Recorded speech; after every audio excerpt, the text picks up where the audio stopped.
to my records all day with big ambitions. So when I could play, my parents taught me what life was about.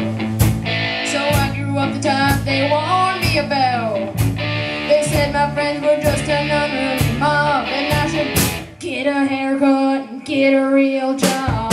Get a haircut and get a real job. Clean your act up and don't be a snob. Get it together like your big brother Bob. Why don't you get a haircut and get a real job? I even tried that 9 to 5 scene. I told myself that it was all a bad dream.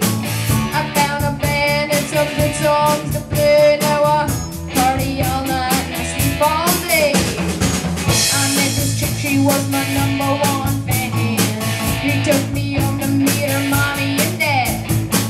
They took one look at me and said, oh my God, get a haircut and get a real job.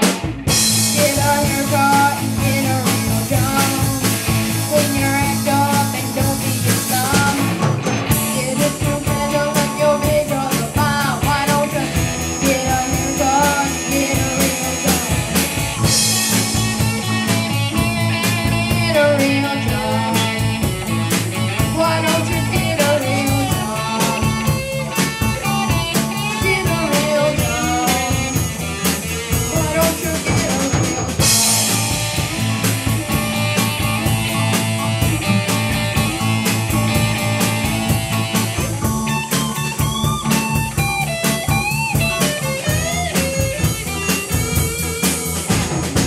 I hit the big time with my rock and roll band. The future's brighter now than I never planned. I'm 10 times richer than my big brother Bob, but he's got a haircut and he's got a real job.